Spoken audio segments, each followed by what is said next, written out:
ലോകത്തിന്റെ പ്രവാചകൻ നബി മുഹമ്മദ് മുസ്തഫ സ്വല്ലല്ലാഹു അലൈഹി വസല്ലമ തങ്ങൾ ഈ ഭൂമി ലോകത്തിൽ നിന്ന് വഫാത്താകുന്ന സമയത്ത് അവിടുത്തെ ഉമ്മത്തിന് വലിയ ഒരു സന്തോഷ വാർത്ത നൽകിയിട്ടാണ് ആദരവായ പ്രവാചകൻ നബി മുഹമ്മദ് മുസ്തഫ സ്വല്ലല്ലാഹു അലൈഹി വസല്ലമ തങ്ങൾ ഈ ഭൂമി ലോകത്തിൽ നിന്ന് വഫാത്തായത്. എന്താണ് ആ സംഭവം? എന്താണ് നമുക്ക് ഉമ്മത്തായ നമുക്ക് കിട്ടിയതായ ആ സന്തോഷ വാർത്ത എന്താണ്? ഹബീബായ മുഹമ്മദുർ റസൂലുള്ളാഹ് സ്വല്ലല്ലാഹു അലൈഹി വസല്ലമ തങ്ങൾ മദീനത്തെ വീട്ടിൽ കിടക്കുകയാണോ? വല്ലാത്ത പനി കൂടിയിട്ട് വീട്ടിൽ കിടക്കുകയാണോ? വല്ലാത്ത ക്ഷീണിതനായിക്കൊണ്ട് വല്ലാത്ത ക്ഷീണിച്ച് വീട്ടിൽ കിടക്കുകയാണോ? ആ സമയത്തതാ പള്ളി മിനാരത്തിൽ നിന്നും ബിലാൽ ഇബ്നു റബാഹ് റളിയല്ലാഹു അൻഹു അവിടുന്ന് ബാങ്ക് കൊടുക്കുകയാണ്. എല്ലാ സ്വഹാബത്തുകളും അതാ പള്ളിയിലേക്ക് പോകുന്നു. ആ സമയത്ത് വീട്ടിൽ മഹ്ദിയായ ആയിഷ ബീബി റളിയല്ലാഹു തആല അൻഹയും അതേപോലെ തന്നെ മകളായ ഫാത്തിമ ബീബി റളിയല്ലാഹു തആല അൻഹയും മാത്രമാണ് ഉണ്ടായിരുന്നത്. ആ സമയത്ത് ആയിഷ ബീബിയോട് പറഞ്ഞു, ആയിഷ, ആ ജനവാതിലിന്റെ കർട്ടനൊന്ന് മാറ്റൂ ആയിഷ. ആയിഷ ബീബിയോട് പറയുകയാണ്, ആയിഷ, ആ ജനവാതിലിന്റെ കർട്ടനൊന്ന് മാറ്റൂ ആയിഷ. ആയിഷ ബീബി റളിയല്ലാഹു തആല അൻഹ ജനവാതിലിന്റെ കർട്ടനങ്ങ് മാറ്റിയപ്പോൾ നേരെ കാണുന്നത് പള്ളിയാണ്. മഹാനായ സിദ്ദീഖ് റളിയല്ലാഹു അൻഹു, അബൂബക്കർ സിദ്ദീഖ് റളിയല്ലാഹു തആല അൻഹു അവിടുന്ന് ഇമാമത്ത് നിൽക്കുകയാണോ? ബാക്കിയുള്ള എല്ലാ സ്വഹാബത്തും സഫ് സഫായി കൊണ്ട് നിസ്കരിക്കുകയാണ്, ഇമാമത്തായി കൊണ്ട് നിസ്കരിക്കുകയാണ്. കുറച്ച് സമയം അല്ലാഹുവിന്റെ ഹബീബ് സ്വല്ലല്ലാഹു അലൈഹി വസല്ലമ തങ്ങൾ ആ പള്ളിയിലേക്ക് നോക്കി നിൽക്കുകയാണോ? അവസാനം ആയിഷ ബീബിയോട് പറഞ്ഞു, ആയിഷ, ആ ജനവാതിലിന്റെ കർട്ടനങ്ങ് മാറ്റൂ ആയിഷ. ആയിഷ ബീബി റളിയല്ലാഹു തആല അൻഹ അവിടുന്ന് കർട്ടനങ്ങ് മാറ്റുകയാണോ? ആ സമയത്തതാ പുറത്തു നിന്ന് വാതിൽ മുട്ടുകയാണ്. പുറത്തു നിന്ന് വാതിൽ മുട്ടുകയാണോ? അല്ലാഹുവിന്റെ ഹബീബ് സ്വല്ലല്ലാഹു അലൈഹി വസല്ലമ തങ്ങൾ വഴിയാതെ കിടക്കുകയാണോ? പനി വല്ലാതെ കൂടിയിരിക്കുകയാണോ? വല്ലാത്ത ക്ഷീണിതനായി കൊണ്ട് കിടക്കുകയാണ്. ആ സമയത്ത് പുറത്തു നിന്നും വാതിൽ മുട്ടുകയാണ്. അവിടുന്ന് പറയുകയാണ്, അസ്സലാമു അലൈക യാ അഹ്ലൽ നുബുവ ഇഫ്തഹിൽ ബാബ്. അവിടുന്ന് കരളിന്റെ കരളായ ഫാത്തിമ ബീബി റളിയല്ലാഹു തആല അവിടുന്ന് പറയുകയാണോ, എന്റെ വാപ്പാക്ക് വല്ലാതെ വയ്യാതെ കിടക്കുകയാണ്, എന്റെ വാപ്പാക്ക് വല്ലാതെ വയ്യാതെ കിടക്കുകയാണോ? പനി വല്ലാതെ കൂടിയിരിക്കുകയാണ്. അതുകൊണ്ട് നിങ്ങൾ പോയിട്ട് പിന്നെ വരൂ. അവിടുന്ന് വീണ്ടും അതാ വാതിൽ മുട്ടുകയാണ്. അവിടുന്ന് പറയുകയാണ്, അസ്സലാമു അലൈക യാ അഹ്ലൻ നുബുവ ഇഫ്തഹിൽ ബാബ്. അവിടുന്ന് വീണ്ടും ഫാത്തിമ ബീബി റളിയല്ലാഹു തആല അവിടുന്ന് പറയുകയാണ്, എന്റെ വാപ്പാക്ക് വല്ലാതെ വയ്യാതെ കിടക്കുകയാണ്, എന്റെ വാപ്പാക്ക് വല്ലാതെ കഴിയാതെ കിടക്കുകയാണോ? നിങ്ങൾ പോയിട്ട് പിന്നെ വരൂ എന്ന് പറയുമ്പോ വീണ്ടും അവിടുന്ന് വാതിൽ മുട്ടുകയാണോ? അല്ലാഹുവിന്റെ പ്രവാചകൻ നബി മുഹമ്മദ് മുസ്തഫ സ്വല്ലല്ലാഹു അലൈഹി വസല്ലമ തങ്ങൾ പറയുകയാണ്, ഫാത്തിമ, പോയി വാതിൽ തുറന്നു കൊടുക്കൂ ഫാത്തിമ. ആരാണെന്ന് പോയി നോക്കൂ ഫാത്തിമ, ആരാണെങ്കിലും വാതിൽ തുറന്നു കൊടുക്കൂ ഫാത്തിമ. അവിടുന്ന് ഫാത്തിമ ബീബി റളിയല്ലാഹു തആല അൻഹ വാതിലിന്റെ അരികിലേക്ക് പോവുകയാണ്. ആ സമയത്ത് പുറത്തേക്ക് നോക്കുമ്പോൾ അല്ലാഹുവിന്റെ പ്രവാചകൻ നബി മുഹമ്മദ് മുസ്തഫ സ്വല്ലല്ലാഹു അലൈഹി വസല്ലമ തങ്ങൾ ചോദിക്കുകയാണ്, ആരാണ് ഫാത്തിമ, ആരാണ് ഫാത്തിമ എന്ന് ചോദിക്കുമ്പോൾ അവിടുന്ന് ഫാത്തിമ ബീബി റളിയല്ലാഹു തആല അവിടുന്ന് പറയുകയാണ്, വാപ്പാ, പരിചയമില്ലാത്ത മുഖമാണ് വാപ്പാ, ഇന്ന് വരെ കാണാത്ത, ഇന്ന് വരെ മദീനയിൽ കാണാത്ത പരിചയമില്ലാത്ത മുഖമാണ് വാപ്പാ എന്ന് പറയുമ്പോൾ അവിടുന്ന് പറയുകയാണ്, ഫാത്തിമ, തുറന്നു കൊടുത്തു ഫാത്തിമ. ആ സമയത്ത് ഫാത്തിമ ബീബി റളിയല്ലാഹു തആല അൻഹാ വാതിൽ തുറന്നു കൊടുത്തു. അല്ലാഹുവിന്റെ ഹബീബ് സല്ലല്ലാഹു അലൈഹി വസല്ലമ തങ്ങളെ ചാരത്തേക്ക് രൂപം വരികയാണ്. ആരാണ് വന്നതെന്നറിയുമോ? മലക്കുൽ മൗത്ത് അസ്റായീൽ അലൈഹിസ്സലാത്തു വസ്സലാം ഹബീബായ മുഹമ്മദുർ റസൂലുള്ളാഹ് സല്ലല്ലാഹു അലൈഹി വസല്ലമ തങ്ങളെ ചാരത്തേക്ക് വരികയാണ്. അല്ലാഹുവിന്റെ പ്രവാചകൻ ചോദിക്കുകയാണ്, അല്ലാഹുവിന്റെ ഹബീബ് സല്ലല്ലാഹു അലൈഹി വസല്ലമ തങ്ങൾ ചോദിക്കുകയാണ്, അസ്റായീൽ നീ എന്തിനാണ് വന്നത്? എന്തിനാണ് നീ വന്നതെന്ന് ചോദിക്കുകയാണ്.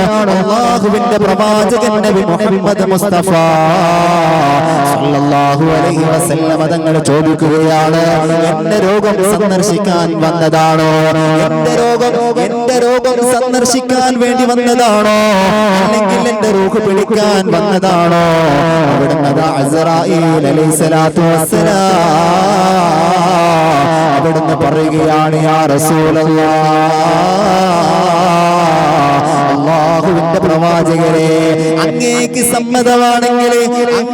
സമ്മതമാണെങ്കിൽ അങ്ങയുടെ റൂഹ് പിടിക്കാനും അങ്ങേക്ക് സമ്മതമല്ലെങ്കിൽ കണ്ട് പിരിയാനുമാണ് യാ റസൂലല്ലാഹ്. അല്ലാഹുവിന്റെ ഹബീബ് സല്ലല്ലാഹു അലൈഹി വസല്ലം തങ്ങൾ ചോദിക്കുകയാണ്, മലക്ക് അസ്റായീലിനോട് ചോദിക്കുകയാണ്, അസ്റായീൽ,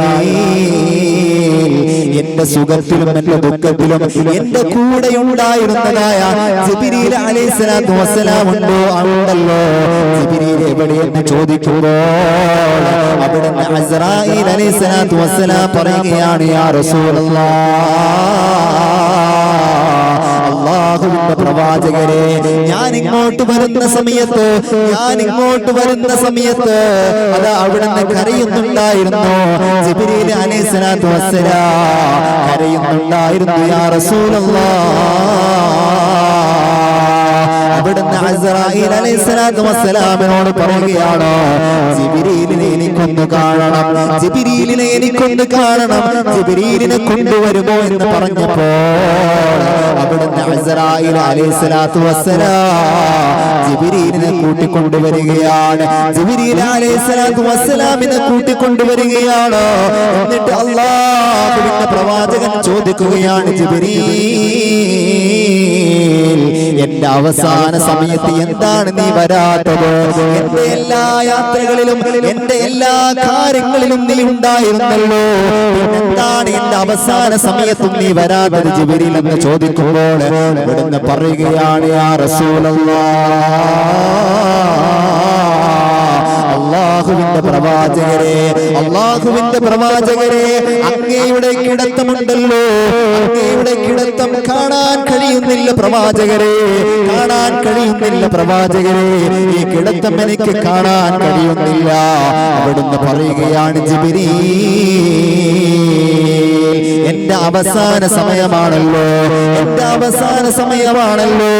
എനിക്ക് ഒരു ആഗ്രഹമുണ്ട് ജിബ്രീൽ, എനിക്ക് മരിക്കുന്ന സമയത്ത്, എന്റെ വഫാത്തിന്റെ സമയത്ത് എനിക്കൊരു സന്തോഷ വാർത്ത കേൾക്കണം, എനിക്ക് മരിക്കുന്ന സമയത്ത് സന്തോഷ വാർത്ത കേൾക്കണം എന്ന് പറഞ്ഞപ്പോൾ അവിടുന്ന് ജിബ്രീൽ അലൈഹിസ്സലാത്തു വസ്സലാം ഹബീബായ മുഹമ്മദുർ റസൂലുള്ളാഹ് സ്വല്ലല്ലാഹു അലൈഹി വസല്ലം തങ്ങളോട് പറഞ്ഞു കൊടുക്കുകയാണ്, യാ റസൂലല്ലാഹ്,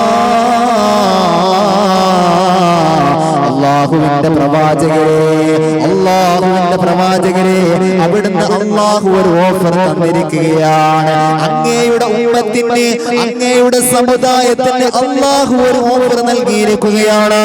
അവിടുന്ന് അല്ലാഹുവിന്റെ പ്രവാചകൻ ചോദിക്കുകയാണ്, ജിബ്രീൽ,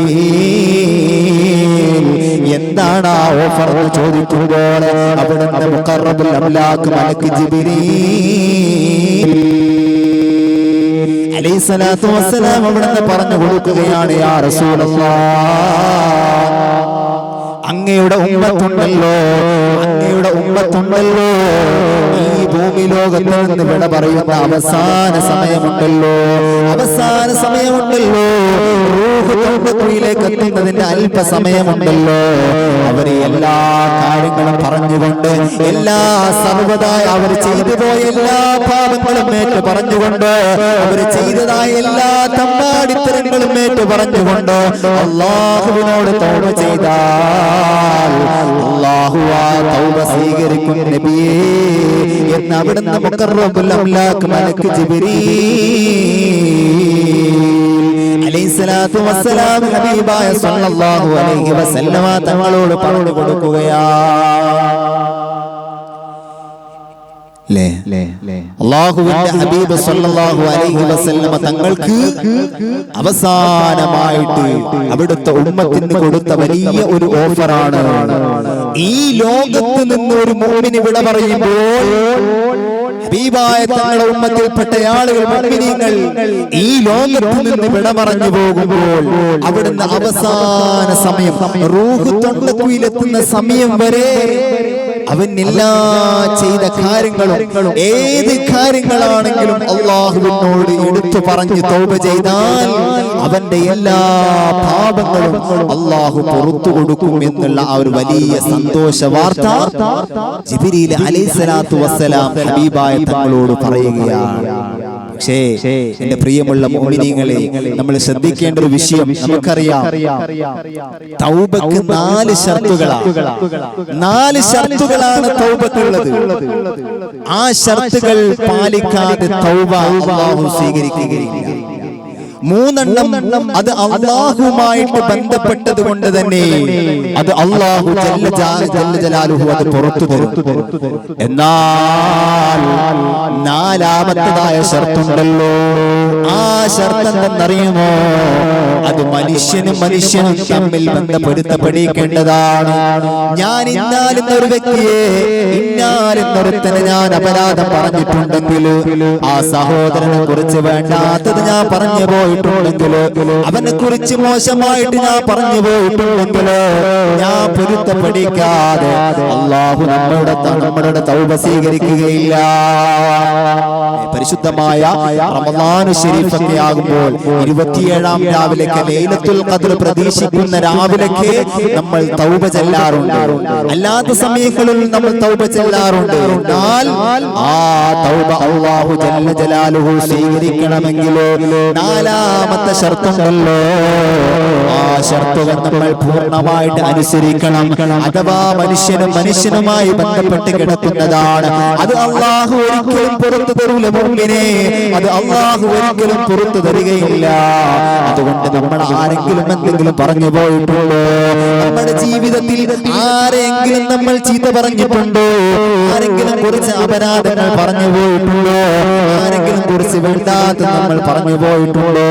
അവനോട് നമ്മൾ പൊരുത്തപ്പെടിക്കാതെ നമ്മൾ എന്ത് വലിയ അമൽ ചെയ്താലും, എത്ര വലിയ തൗബ ചെയ്തു കഴിഞ്ഞാലും ആ തൗബ അല്ലാഹു സ്വീകരിക്കൂല. അതുകൊണ്ട് നമ്മുടെ ജീവിതത്തിൽ ആരെയെങ്കിലും നമ്മൾ മോശമാക്കിയിട്ടുണ്ടോ അവരോട് നമ്മൾ പൊരുത്തപ്പെടിക്കണം. കാരണം നമ്മുടെ ജീവിതം എന്നുള്ളത് ഇതല്ല. യഥാർത്ഥ ജീവിതം എന്നുള്ളത് നമ്മളിത് വിശ്വസിക്കുന്നവരാണ്, പുനർജന്മത്തിൽ വിശ്വസിക്കുന്നവരാണ് നമ്മൾ. അതുകൊണ്ട് യഥാർത്ഥ ജീവിതം, പരലോക ജീവിതം, ആ ഖബറിൽ മരിച്ചു കഴിഞ്ഞാൽ, നമ്മൾ ഖബറിൽ വെച്ച് അവിടുന്ന് അങ്ങോട്ടുള്ളൊരു ജീവിതം, അതാണ് യഥാർത്ഥമായ ജീവിതം. ആ ജീവിതത്തിൽ ഈ ഭൂമി ലോകത്ത് നമ്മൾ എന്തൊക്കെ നന്മകൾ ചെയ്തിട്ടുണ്ടോ, എന്തൊക്കെ സുഹൃത്തുക്കൾ ചെയ്തിട്ടുണ്ടോ, അതായിരിക്കും നമ്മളുടെ വൈകാരി. നമ്മളിവിടെ നന്മ ഒരുപാട് ചെയ്തിട്ടുണ്ടെങ്കിൽ നമ്മളുടെ ആ നല്ല എളുപ്പമായിരിക്കും, നല്ല സുഖത്തിൽ നമുക്ക് സഞ്ചരിക്കാൻ കഴിയും. അല്ലെങ്കിൽ ഈ ഭൂമി ലോകത്ത് നമ്മൾ വേണ്ടാത്ത രൂപത്തിലാണോ ജീവിച്ചത്? ആളുകളെ കുറ്റം പറഞ്ഞാണോ ജീവിച്ചത്? ആളുകളോട് പരദൂഷണം പറഞ്ഞിട്ടാണോ ജീവിച്ചത്? ആ പറഞ്ഞതൊക്കെ പൊരുത്തപ്പെടിക്കാതെ നമ്മൾ മരണപ്പെട്ടു പോയാൽ നമ്മളുടെ മുന്നോട്ടുള്ള ജീവിതമുണ്ടല്ലോ, പാരത്രികമായ ജീവിതമുണ്ടല്ലോ, അത് മുഴുവനും കുടുസായ ജീവിതമായിരിക്കും. മുന്നോട്ടുള്ള വഴികളെല്ലാം വല്ലാത്ത പ്രയാസത്തിലായിരിക്കോ. അതുകൊണ്ട് എന്റെ പ്രിയമുള്ള മുഅ്മിനീങ്ങളെ, എന്റെ ശബ്ദം ശ്രവിക്കുന്ന ഉമ്മമാരെ, എന്റെ ശബ്ദം ശ്രവിക്കുന്ന ഉമ്മത്തെ മുസ്ലിമേ, നമ്മുടെ ജീവിതം ഏത് സമയം അവസാനിക്കുമെന്ന് നമുക്ക് പറയാൻ കഴിയില്ല. വലൻ യുഅഖിറല്ലാഹു നഫ്സൻ ഇദാ ജാഅ അജലുഹാ. നമ്മളുടെ മരണമുണ്ടല്ലോ, ആ മരണം എത്തിക്കഴിഞ്ഞാൽ ഒരു നിമിഷം പോലും നമുക്ക് ഒരു സമയമുണ്ടാവൂല. അസ്രായീൽ അലൈഹിസ്സലാത്തു വസ്സലാം നമ്മുടെ റൂഹിനെ പിടിക്കാൻ വന്നു കഴിഞ്ഞാൽ ഒരു സെക്കൻഡെങ്കിലും നമുക്ക് തരുമോ? ഞാൻ പൊരുത്തപ്പെടിക്കാനുള്ളവരോട് പൊരുത്തപ്പെടിക്കട്ടെ, എന്റെ നിസ്കാരം ഖളാ ആയതെല്ലാം നാം നിസ്കരിക്കട്ടെ എന്ന് പറയാനുള്ള സമയം നമുക്ക് അവിടെയില്ല. അസ്രായീൽ അലൈഹിസ്സലാത്തു വസ്സലാം വന്നു കഴിഞ്ഞാൽ നമ്മുടെ റൂഹ് കൊണ്ടേ പോകും. അവിടെ ഒരു സമയവും ഒരു സെക്കൻഡ് പോലും നമുക്ക് സമയമുണ്ടാകുകയില്ല. അതുകൊണ്ട് കിട്ടുന്ന എല്ലാ സമയവും നമ്മൾ നന്മകൾ ചെയ്യാൻ നമ്മൾ ശ്രദ്ധിക്കണം. ഒരു നിസ്കാരം പോലും നമ്മുടെ ജീവിതത്തിൽ ഖളാ ആക്കാൻ പാടില്ല. ഖബറിൽ ഒരു മുഅ്മിനിനെ ഏറ്റവും അവൻ പ്രയാസപ്പെടുന്ന ഒരു സമയം, ഒരു മുഅ്മിൻ മരണപ്പെടുന്ന സമയത്ത് നിസ്കരിച്ചിട്ടില്ലെങ്കിൽ, നിസ്കാരം ഒഴിവാക്കിയവനാണെങ്കിൽ അവന്റെ മരണ സമയത്ത് അവൻ വല്ലാതെ പ്രയാസം